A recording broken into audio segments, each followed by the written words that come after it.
Allô, Jocelyne, comment ça va? Salut, Jesus, ça va très bien, toi?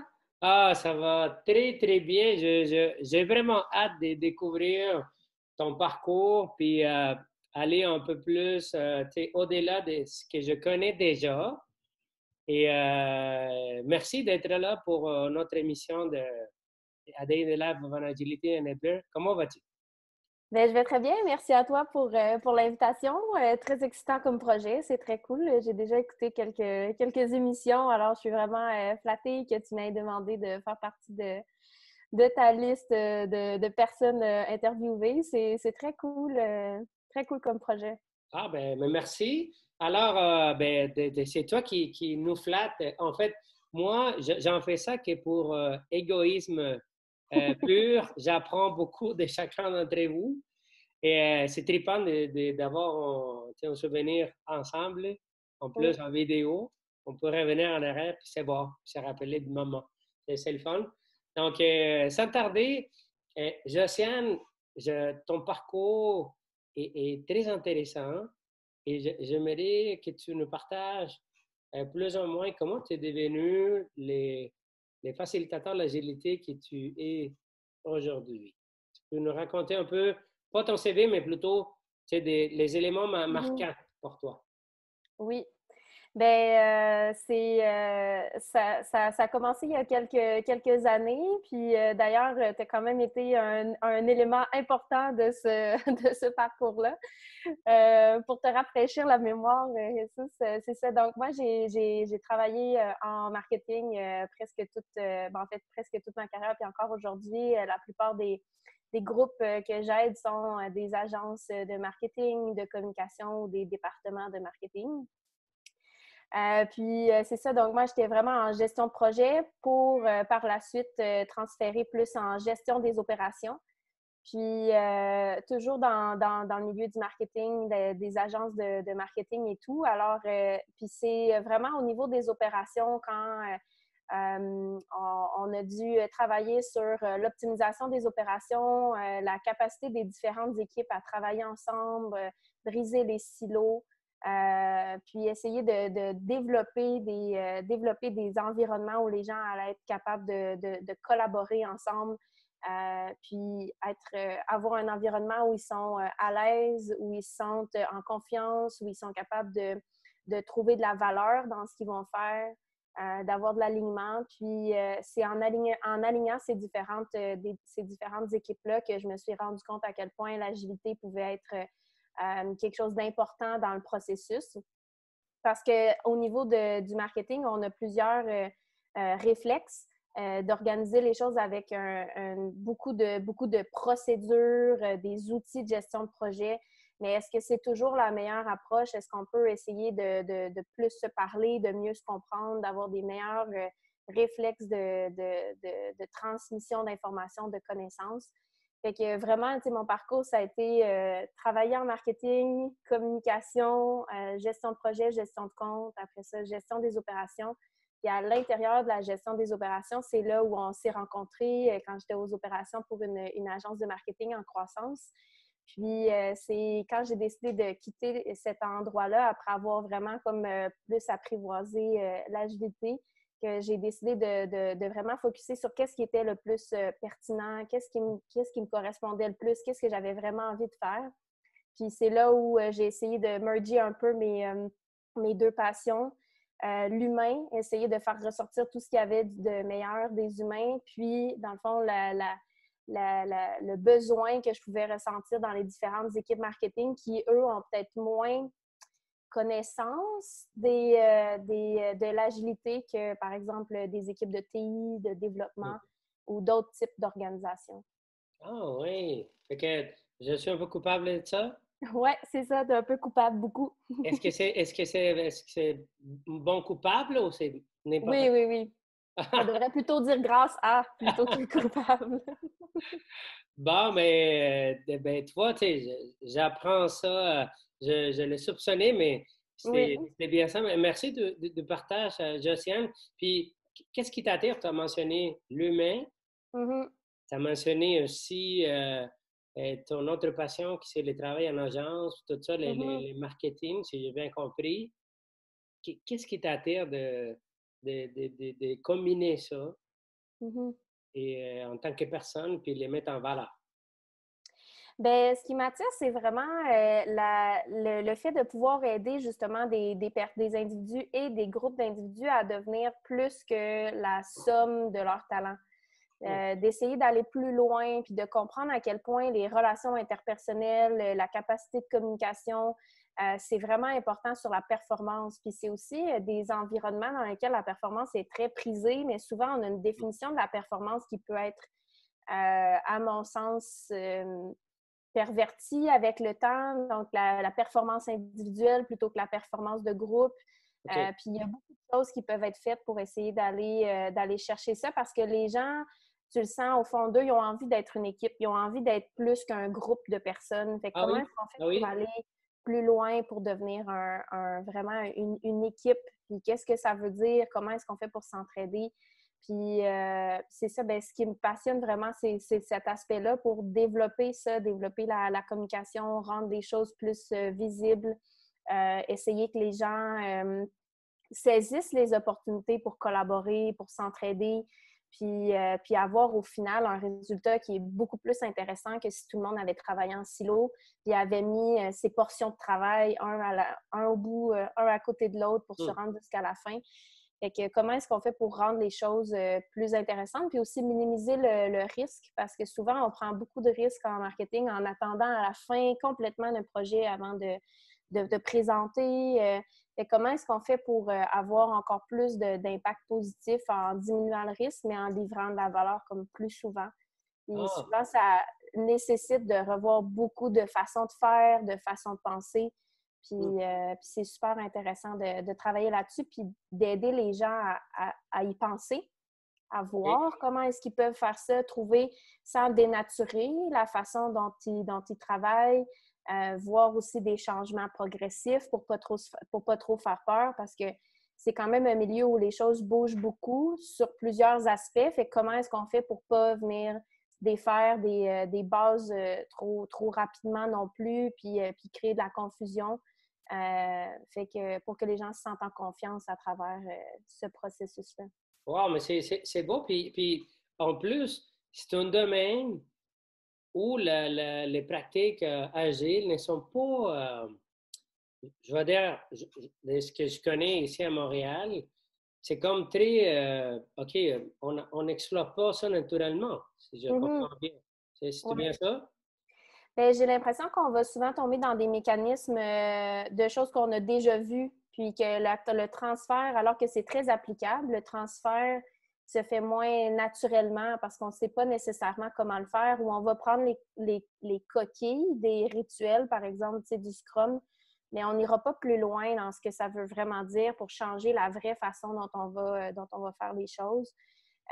Puis ça peut prendre du temps, faire ça par soi-même, puis essayer de rentrer ça dans un horaire déjà très chargé. Fait que, non, effectivement, c'est pas, je pense pas que ce soit une approche ou une façon de penser qui soit très naturelle parce que ça prend effectivement du temps avant Hum. de s'y faire. Ça prend quand même du coaching, ça prend d'être vraiment très passionné par ça pour aller au fond des choses. Puis souvent, mais dans un horaire chargé d'une équipe où le directeur ou le chargé de compte ou les responsables de département n'ont pas nécessairement le temps de le faire, mais on va plutôt aller avec des choses qui sont soit cosmétiques ou technologiques pour essayer d'arranger les choses plutôt qu'essayer de se positionner sur qu'est-ce qu'on pourrait faire pour rendre la collaboration puis les échanges plus performants aussi entre les gens. Fait que, aide-moi, moi, je pense, puis je te l'avais dit quand tu as commencé à te lancer là-dedans, Oui. je pense que tu as trouvé une niche très comme, pas trop couvert comme en TI, par exemple, qui est comme rempli. Il y en a beaucoup de gens comme moi qui travaillent là-dessus pour amener un peu cette notion de ce mindset-là de l'agilité. Ouais. Les niches marketing, web, tout ça est très, très peu développé à niveau de culturel. Et toi, tu as eu le courage de rentrer là-dedans et t'es lancé en consultation et le faire.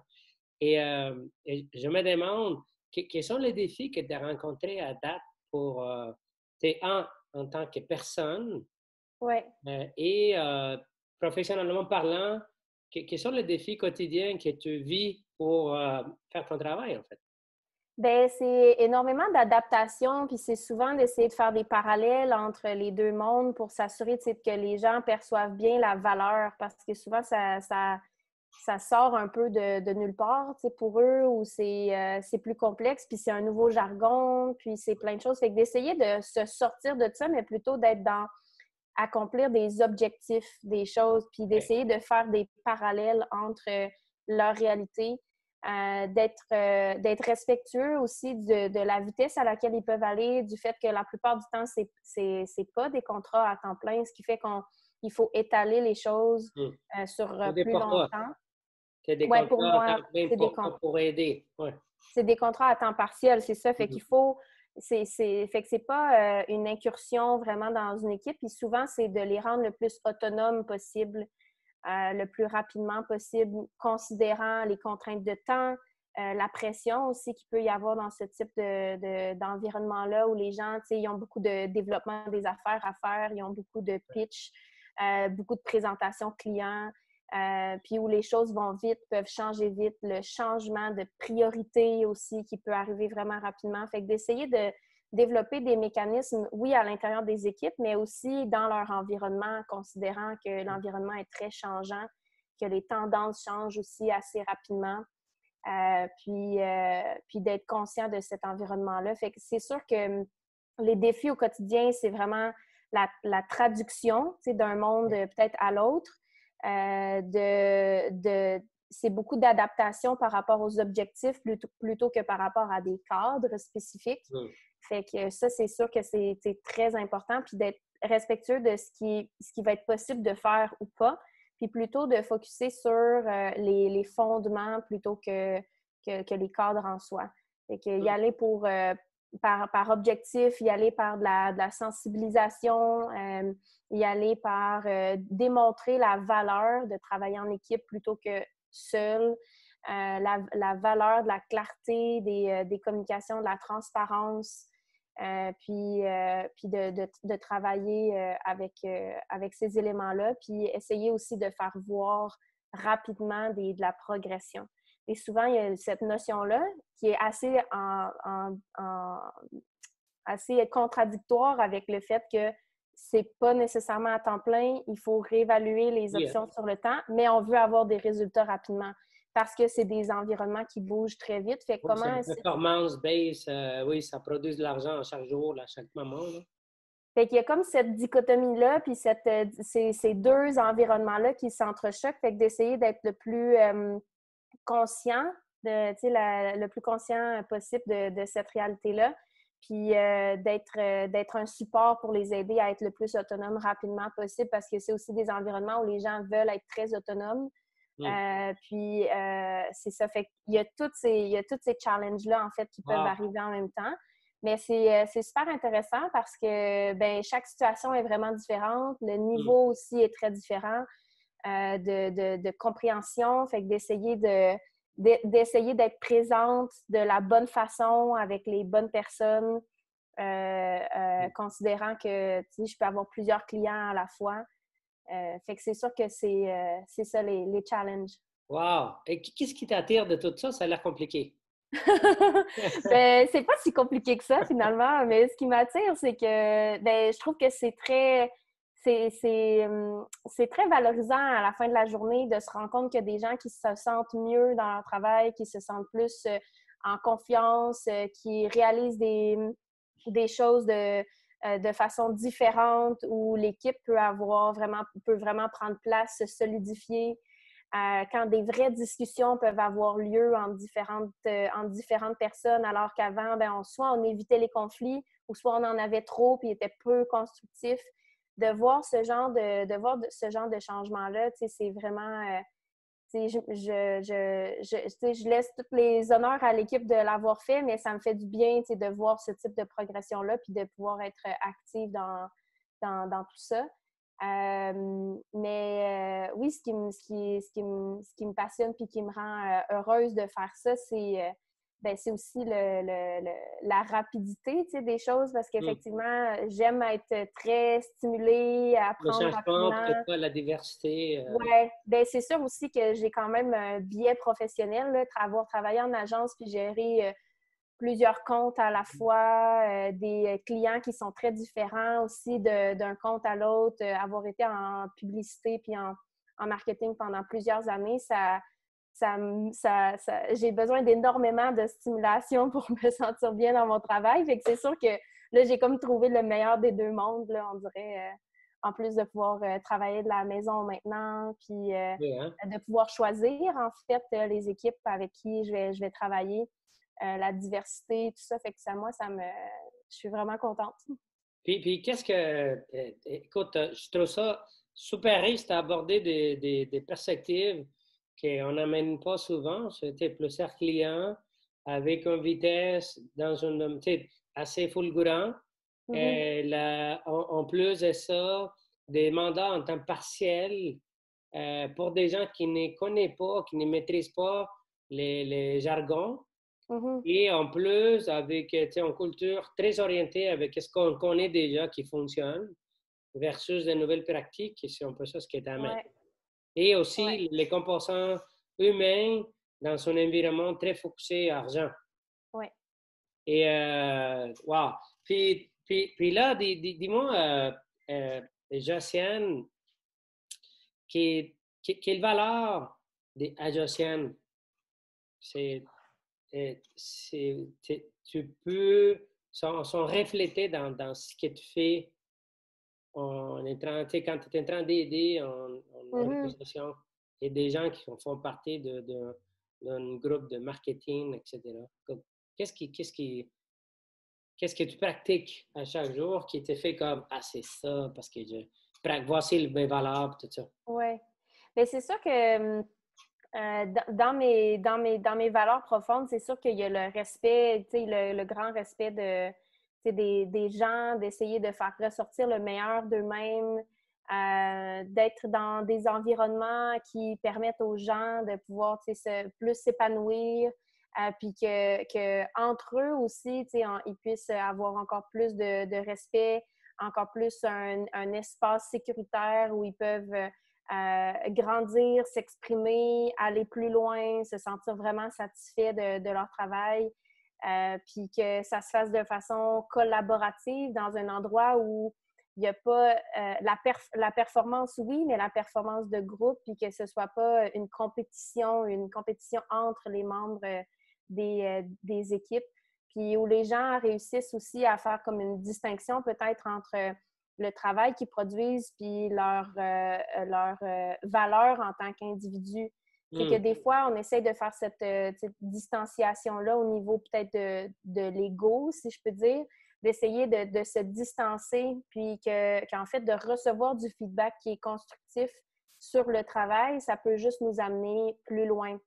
Hmm. Fait que d'essayer de travailler sur ces différents aspects-là. Fait que, au niveau des valeurs, je te dirais que les valeurs profondes qui m'animent, c'est le respect, la valeur de l'individu, respecter la valeur de l'individu, puis de travailler aussi beaucoup sur la distanciation entre la personne en tant qu'individu puis le travail qu'elle peut produire, puis qu'on soit capable d'avoir des vraies conversations puis de pousser les équipes à en avoir des vraies conversations dans le respect. Fait que c'est sûr que il y a ces valeurs-là qui me poussent vraiment beaucoup, puis ça me fait vraiment chaud au cœur de voir quand ces choses-là arrivent, quand il y a aussi des leaders qui se lèvent puis qui font arriver les choses, qui deviennent des exemples, des ambassadeurs pour leurs équipes. Puis autant des leaders qui peuvent être en situation d'autorité comme d'autres que c'est des leaders naturels à l'intérieur des équipes et qui amènent cette perspective-là, ou des gens qui se sentent différents de leurs équipes et qui finalement finissent par comprendre que ben c'est à cause qu'ils sont différents, qu'ils ont une grande valeur à l'intérieur de l'équipe et que c'est normal qu'ils prennent leur place, puis que ça ne causera pas de conflit, qu'ils disent ce qu'ils pensent, ça va juste amener l'équipe plus loin.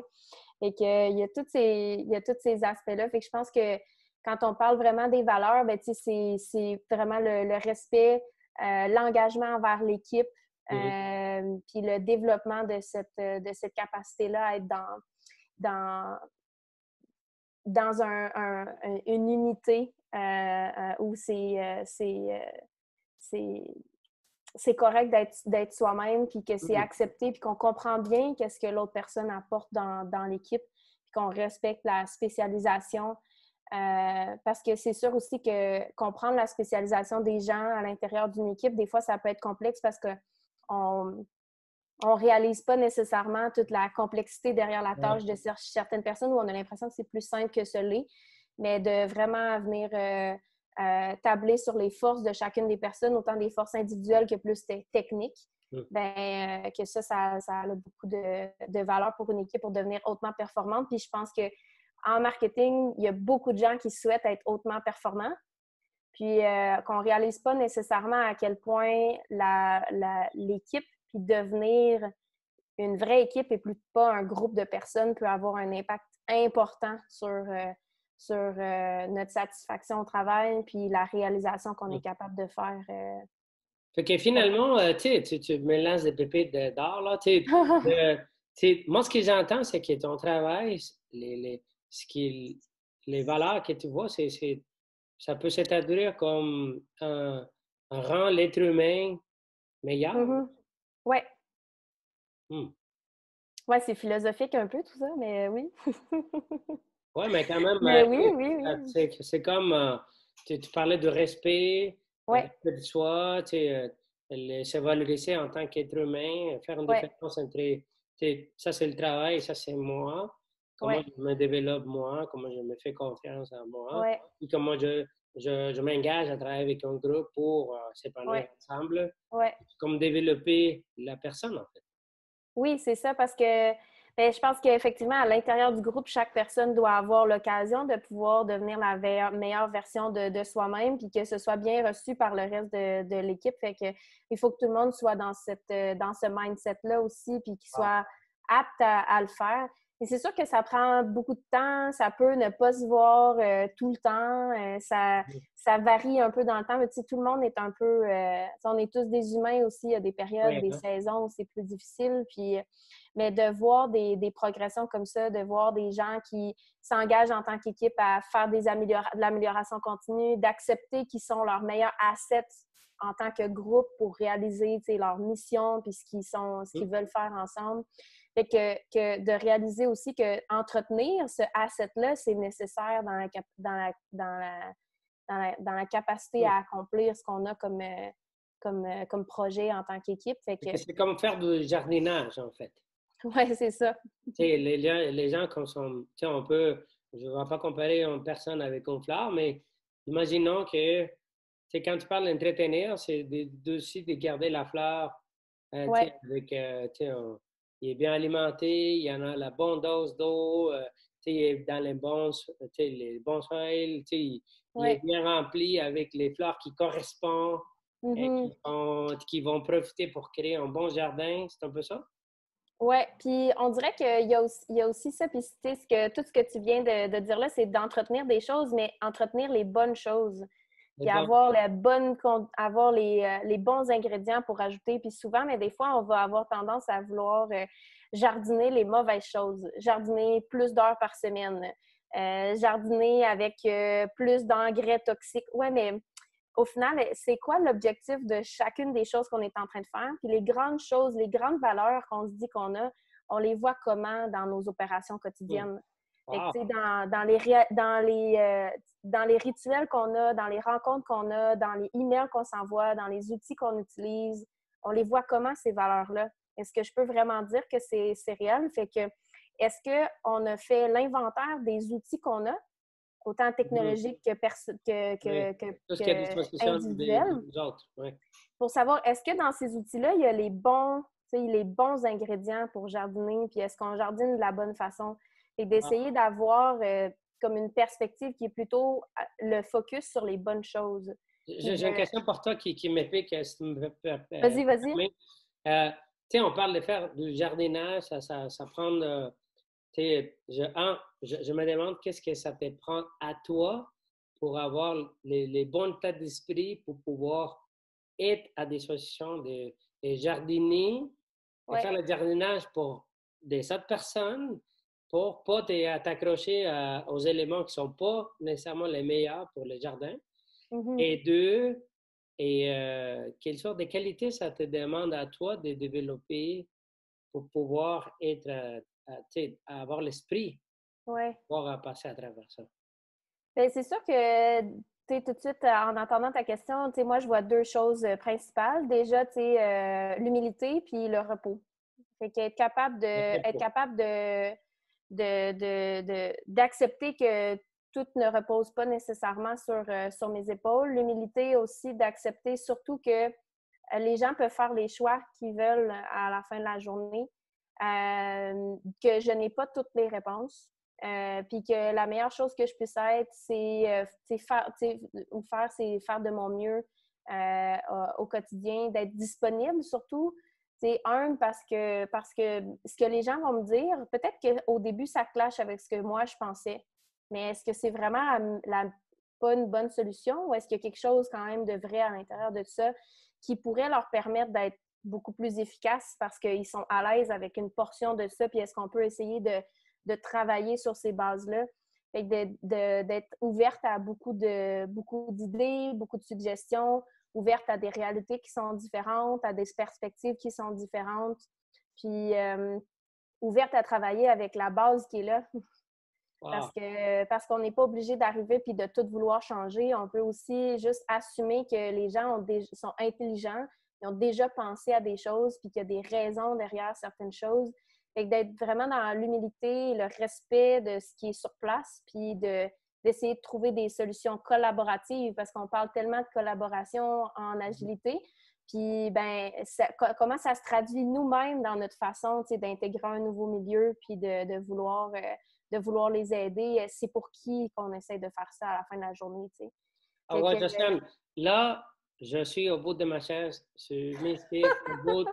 Je te connais et je vois je vois à quel point tu as grandi, tu as changé, tu as évolué. Je te remercie beaucoup de me permettre de voir ça et d'entendre de ta bouche comment, à quel point moi, l'image qui vient en tête, c'est comme si tu étais devenu une boîte de résonance pour les gens. C'est comme, oui, tu ne retiens pas les sons, tu l'amplifies, tu l'adoucis, tu le rends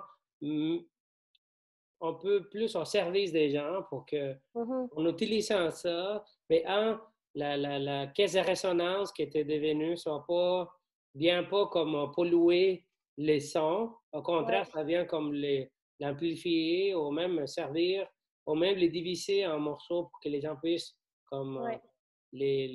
comme les digérer, en fait.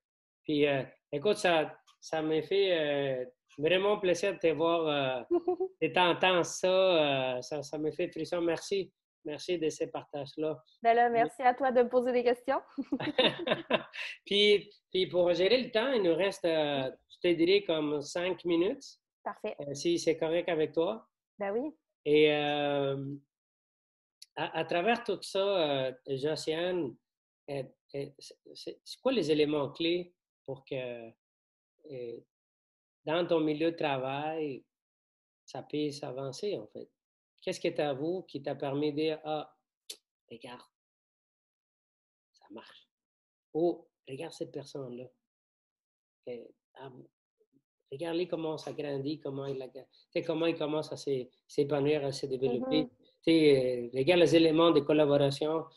Ouais. Quels sont les éléments clés que tu arrives, ben, qui est à vous, qui t'ont Ouais. permis de faire ça, et les choses sur lesquelles tu focuses pour aider avec?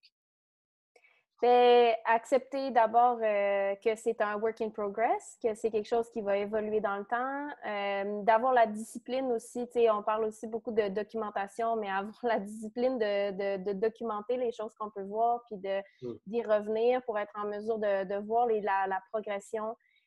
des choses qu'on peut regarder, être dans l'émerveillement aussi, garder un peu cette légèreté-là pour être positif, être quelque chose de positif pour les gens autour de nous et les différentes personnes avec qui on travaille. Fait que déjà de se mettre dans ce mindset-là quand on aide quelqu'un ou quand on a des appels ou du coaching ou quand on met des choses en place ou on fait des suivis, ben, c'est d'être dans cet aspect positif-là puis de rester calme. En tout cas, moi, dans mon cas, c'est de rester calme. Puis souvent aussi, c'est beaucoup de contrôle de soi. C'est un des gros points, ça va être le contrôle de soi parce que oui, on parle de transparence, mais est-ce que notre face est obligée d'être toujours transparente? Parce que des fois, on peut aussi comme sous-estimer l'impact qu'on peut avoir si on laisse trop de choses traverser. Fait que le contrôle de soi pour être capable aussi de se re-questionner sur les réactions qu'on a pu avoir, fait que d'être dans une posture aussi de travailler sur soi-même tout le temps. Fait que les ingrédients, ouais, le contrôle de soi, l'acceptation que c'est un work in progress, que les choses vont avancer puis que tu n'es pas en contrôle de tout. Puis d'être dans un esprit positif. Oui, l'émerveillement. L'émerveillement, oui. D'avoir cette capacité-là à cultiver. Puis d'avoir la discipline aussi de se souvenir parce que, tu sais, il faut bien comprendre d'où on vient puis où on s'en va, puis de le regarder. Oui, oui, tu sais, avoir des points de check. Tu sais, garder un historique pour voir comment ça progresse. Oui, oui, exact. Oh, wow, tu sais. De s'appliquer plein de conseils qu'on donne puis qu'on fait de façon même au niveau plus technologique, mais d'essayer de voir comment au niveau humain, c'est des fondements qui sont très, très importants. Alors, on n'est pas obligé d'avoir un changelog nécessairement, mais un peu, tu sais, pourquoi pas? Pourquoi pas?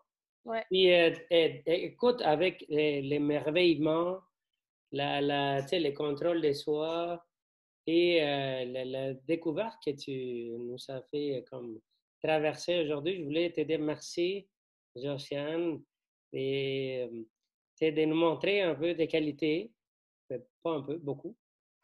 À quel point je suis vraiment fier de voir comment, dans si peu de temps, tu as fait comme, tu sais, écoute, je vais prendre tes conseils maintenant.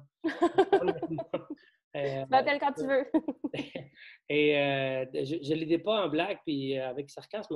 Honnêtement, je suis vraiment, vraiment fier de voir et honoré d'avoir entendu à quel point tu nourris ton métier et tu te nourris toi pour pouvoir jardiner avec les gens et créer cet espace-là avec les gens, puis pouvoir provoquer un peu plus d'humanité au travail et particulièrement dans les agents marketing, que c'est ton niche. Puis, Oui. je voulais dire merci pour ça, pour m'avoir permis de naviguer à travers ça. Puis, avant de se quitter, question que je ne pose jamais. Oui, As-tu des vas-y. fois des plus que tu voudrais ajouter qu'on n'a pas navigué à travers? Ben, on a couvert quand même plusieurs sujets. Si j'avais à ajouter quelque chose, qu'est-ce que ce serait? Ben, ben je pense que c'est d'essayer d'entretenir son positivisme, d'entretenir notre disposition d'esprit aussi, puis émotionnelle et professionnelle pour être en mesure d'aider les autres.